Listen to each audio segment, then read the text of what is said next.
if you support Beyonce, you support her husband. Now, her husband is, you know, in a lot of controversial things going on right now. Allegedly, he has a son named Ramir, and Ramir's mom was underage at the time that he allegedly conceived this son with her. You know, I think she was like 16 and or something, 15 or 16, and he was in his 20s, late 20s. And so funny because you got a little pattern here. Everybody who understands narcissism know that they have a pattern of behavior. Beyonce was like 19. He was like early 30s now. And I know some people in this day and age would say, you know, 19, 18 is grown. What is the big deal? She's an adult. She's an adult. Y'all got to stop, you know. But as a woman, that, and a lot of women can attest to this, we have been hit on by older men at some point in our lives, you know, especially being around those ages. And you now think about it as an older woman, like, yikes, you know?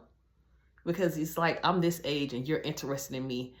The mindset that a 18 and 19-year-old has versus a early 30-something-year-old person is going to be completely different because they're so, you know, different stages in their life.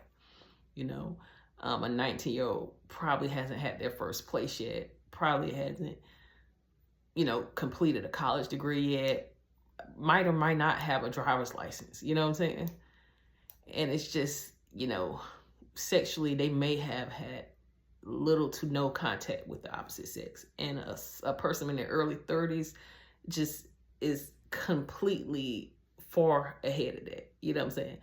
Probably had a marriage or a divorce or kids or, you know, more experience sexually and just more experience in dating. So it's just such a difference. So like I was saying though, I'm hearing at her concerts, and I've never been to a Beyonce concert, and I don't plan on going to one because I don't support her. I never did. But I'm hearing at the concerts, her fans are not, you know, happy about her bringing out her husband. And I'm just thinking to myself, that's her husband. She's married to him. She's been with him all these years. I think people got caught up in their likeness for her because of her music, her clean cut image, and how popular she is or became. And I think people got caught up in thinking that maybe she's a feminist. But one thing about feminists is that they don't support abuse or sexual bad behaviors towards other women. And this is what we're talking about with her husband. He was messing with an underage girl, and he was, you know, allegedly way older than her, and he doesn't he's not trying to confront this issue, which is interesting. A lot of arguments have been made about this, like, and one of the arguments that I really like and I really think it makes sense is that it would be so much cheaper to go ahead and just take a fraternity test, you know, versus hiring all these attorneys and legally going after this boy Ramir that is his alleged son. It would be so much cheaper just to get it done.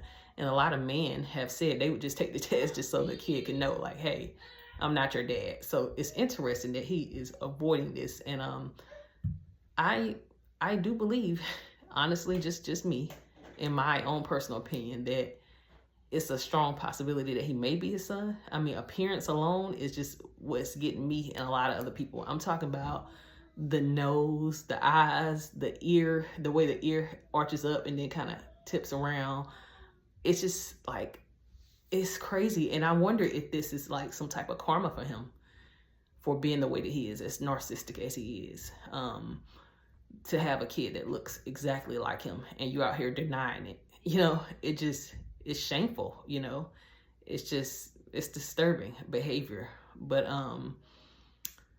she is with this guy, and this is something that happened before I guess they got together, but she's with him, so she is riding with this situation and whatever he's telling her, you know. I'm in my imagination, my wheels are spinning. I'm guessing maybe he, because we all know you're married, you're going to talk to your husband, your spouse, your spouse. She may have an idea in her mind. She's probably thinking, yeah, it's a possibility, but she may not be telling him that. I don't know how well their communication is, but I do think Jay-Z is probably saying something like, I'm not going to take that test because, I don't have to. Why would I have to take a test? That kid ain't mine. I don't know what they're talking about. If I take it, then other people probably gonna want me to take a test. Nobody tells me what to do, or, something narcissistic like that. Just flipping things around. But, and she's going for it, that's her man. So, another thing, a reason why I don't support her, the music industry, I watched it. I used to have some of my favorite artists, and just the understanding of how they moved throughout these years in the music industry, I wasn't supporting that. Like, I liked it, A. Marie, and I liked it, Maya, and just Carrie Hilston. And it just seemed like every time it came to Beyonce and Jay-Z, this couple had something to do or parallel to a lot of these people's careers. And a lot of these people were, just as talented, even not if more talented. Now, a lot of people will debate me on that and say, what? Nobody's better. She the best singer person ever alive. She the best one because of her numbers, her sales. Sometimes numbers do lie. You know what I'm saying? Sometimes numbers do lie, meaning sometimes that when it comes to the music industry, it's such a shady industry. Y'all seen how Jay-Z moved. There's so many stories out about him throughout the industry, how he did a lot of his friends, how he does in business. He's just so shady, like the way he moves. And as far as all these awards and how she is, it's not too far-fetched to believe that some of these nominations or something, he might have even bought into, just because he's, it's something with narcissists with winning. They just love winning. And every time you turn around, she won this performance. She won this award. She did this. She sold more than Michael Jackson. She's a better dancer than this. It's just like, okay. With all of this, I don't listen to her music. I don't subscribe to her music. I don't support her or him. But it's just interesting, this whole thing. I think the people that follow her have to eat that and support her and her husband, because she loves him. She's married to him. She got kids by him. That says a lot. And she showed up at that premiere smiling, after all of this stuff with his son is still circulating online. She let it be known, like, to me as a wife, I'm married. I'm riding with my husband. I'm supporting him. I don't care what, y'all saying about him. You know what I'm saying? So people that ride for her, that are really her fans, should support her husband. He's coming out. His music career is basically done. But I'm hearing at these concerts, he's coming out. Maybe he wants to do some of his music. Maybe he's bored. Maybe he wants to see if he can change y'all perception about him through the Black community, since he's got a bad rep in this community. And maybe he's using these concerts since, he's thinking that y'all like my wife, y'all should like me. And I agree with that. Y'all should, because they are married. She supports him. If she supports him, why don't y'all support him? Because y'all are supporting her. You know what I'm saying?